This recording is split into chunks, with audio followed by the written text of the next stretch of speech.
Hello, Medicoach. Welcome to part 2 of Electric Shocks PYQ.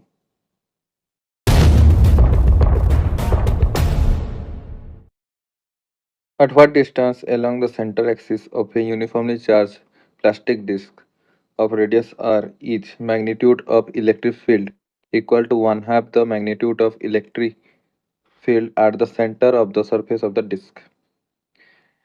ये है एक डिस्क, यहाँ से यहाँ तक अगर इलेक्ट्रिक फील्ड का वैल्यू हम देखें E equal to sigma by 2 epsilon naught 1 minus x by x square plus R square root over.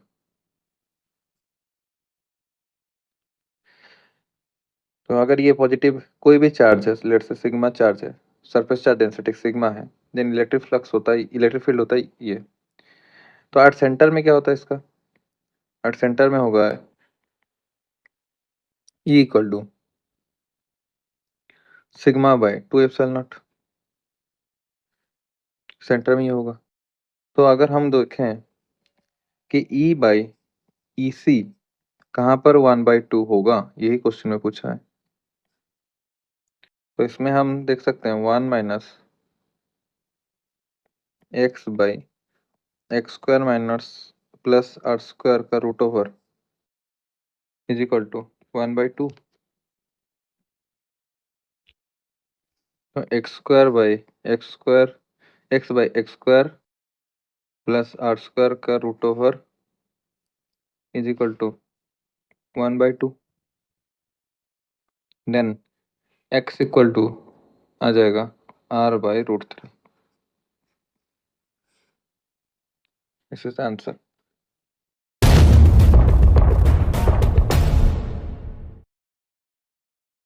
An infinite long thin straight wire has uniformly line charge density 1/3 coulomb meter inverse. Then the magnitude of electric intensity at a point 18 centimeter away each. ये है अगर infinite long wire, इसका surface charge density ये linear charge density है 1/3 coulomb metre inverse. Then electric field यहाँ से 18 centimetre दूर में कितना होगा? इसके लिए फॉर्मूला होगा E equal to lambda by 2 pi epsilon naught R. अब लैम्बडा के लिए हमको पता है 1/3 into 1/4 pi epsilon naught is equal to 9 into 10⁻⁹ by 2 into R 1/18 centimetre 10⁻⁻2। Okay, तो इलेक्ट्रिक फील्ड का वैल्यू आ जाएगा 0.33 into 10⁻11 newton coulomb. This is the answer.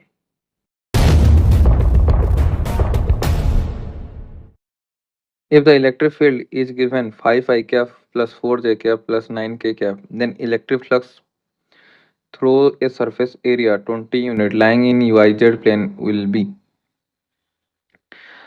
Electric field का वैल्यू दे दिया E equal to 5 I cap plus 4 j cap plus 9 k cap। Electric flux value पूछ रहा है, अगर सरफेस एरिया दिया है S का वैल्यू दे दिया है 20 यूनिट, बट ये 20 यूनिट किस एरिया में दिया है? YZ plane. अगर YZ प्लेन में है देन इसको हम लिख सकते हैं 20 आई कैप इज द क्या इसका area vector. The E dot S phi equal to E dot S, इसका वैल्यू आ जाएगा 20 I cap dot 5 I cap equal to 100 unit.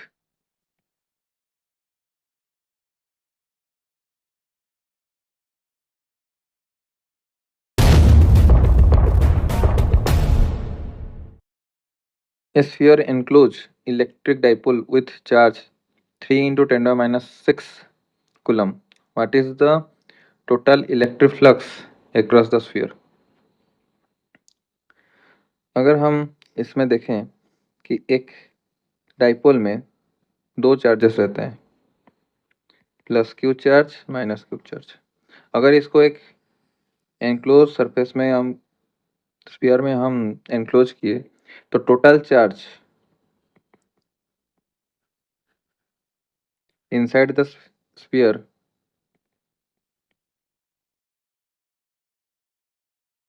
कितना होगा? Zero. Total charge inside the sphere zero है, then flux कितना होगा? Phi equal to zero.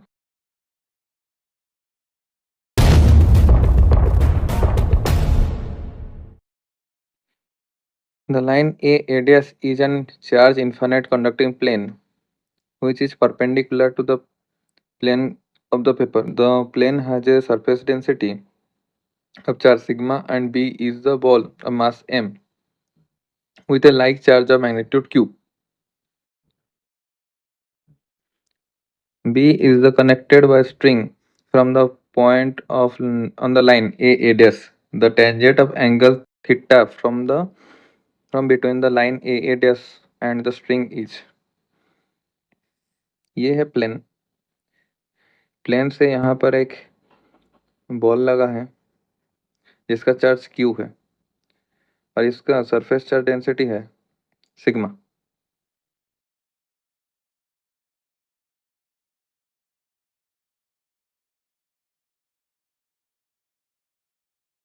और surface charge density sigma होने के बाद ये दोनों सेम चार्जेस, तो इसको हम पॉजिटिव क्यू लेंगे तो इसको हम पॉजिटिव चार्ज लिखेंगे। तो यहाँ पर एंगल कितना होगा वही क्वेश्चन पूछ रहे हैं। This is the angle theta.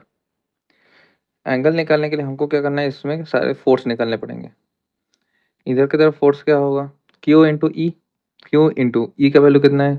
Plane charge infinite conducting plane में क्या होगा?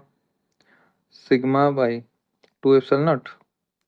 डाउनवर्ड मास m के लिए mg, दिस इज t। तो हम इसको लिख सकते हैं t cos थीटा, इसको लिख सकते हैं t sin थीटा। तो हम लिखेंगे t cos theta equal to mg, t sin theta equal to q sigma by 2 epsilon naught tan theta equal to q sigma by 2 epsilon naught mg। This is the answer.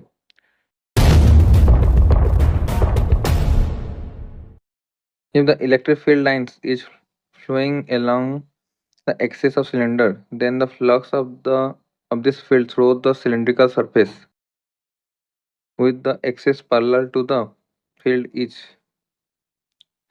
कोई भी cylindrical line है और electric field जो पास कर रहे हैं वो भी पैरेलली पास कर रहे हैं, तो पैरेलल पास करने से यहाँ पर क्या होगा? एंगल है 90 degree. This is electric field. तो फाई का वैल्यू क्या होता है? Phi equal to E dot S, E S cos 90 degree, जिसका वैल्यू होगा 0। The total electric flux emanating from a closed surface enclosing alpha particle is। Alpha particle का charge होता है He242 प्लस, मतलब इसका चार्ज कितना है? तो चार्ज है 2 plus.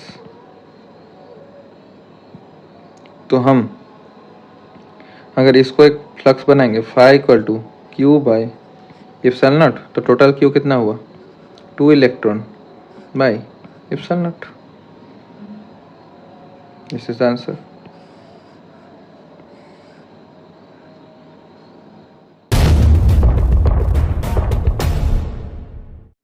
There exists an electric field 1 Newton per coulomb along y direction. The flux passing through the square of 1 meter placed in xy plane inside the electric field is. यहाँ पर electric field का value दे दिया है E equal to 1 Newton पर coulomb. The flux पूछ रहे 5 value कितना है, जिसमें एक्स वाई प्लेन में एस का वैल्यू दे दिया है 1 मीटर. तो एक्स का वैल्यू 1 मीटर दिया, वो एक्स वाई प्लेन में दिया है, तो हम इसको लिख सकते हैं कि कैफ. क्यों? अगर एक्स वाई प्लेन में this is X, this is Y plane, then area vector is in Z direction. तो इसके लिए हम लिखेंगे कि कैफ. 5 वैल्यू आ जाएगा 5 equal to E dot S 1 into 1 into cos 90 degree 0. क्यों? इलेक्ट्रिक फील्ड वाई डायरेक्शन में जा रहा है, तो अगर this is the Y direction electric field, the angle between them is 90 degree. Answer is 0.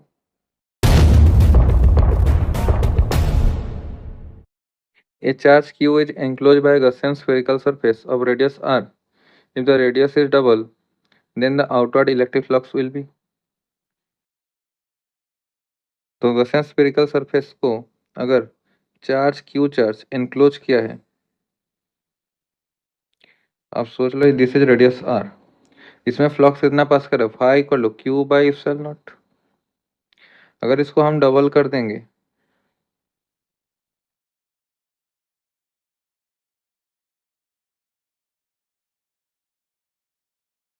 Double कर देंगे तो इसका फ्लक्स का वैल्यू चेंज थोड़ी होगा, फ्लक्स तो सेम ही होता है. 5 equal to total charge enclose तो q बाई एप्सिलॉन नॉट, तो सेम फ्लक्स का वैल्यू सेम ही रहेगा, तो will remain same. This is 2r.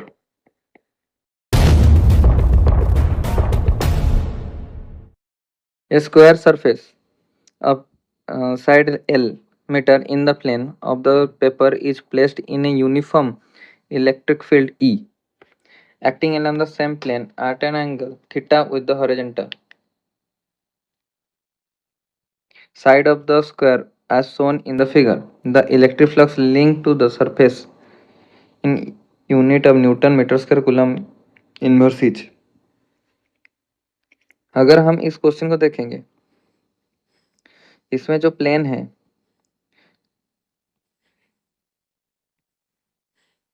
ये जो प्लेन है, प्लेन में इलेक्ट्रिक लाइन्स ऑफ फोर्स सारे के सारे पैरेलली जा रहे हैं,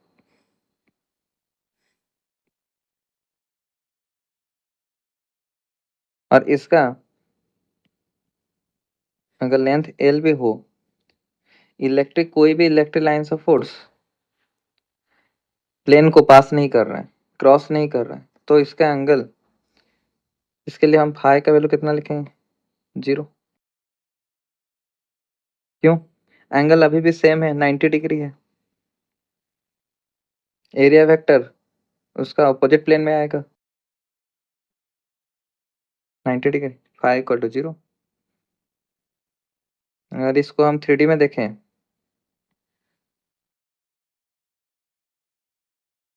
this is the plane,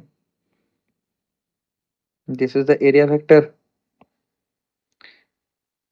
and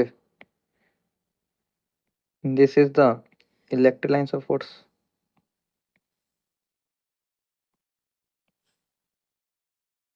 angle कितना है, 90 डिग्री. फाई कितना होगा, 0.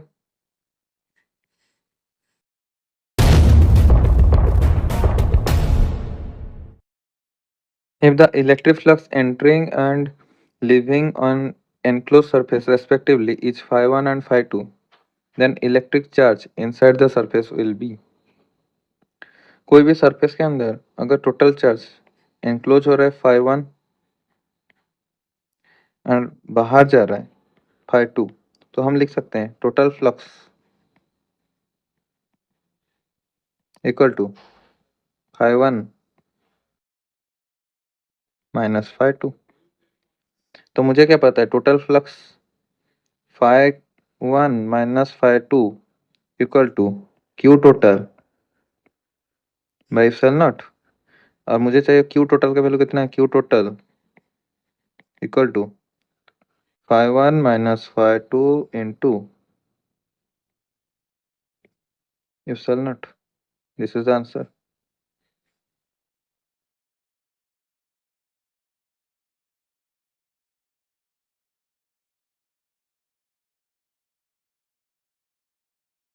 Thanks for watching. Don't forget to subscribe.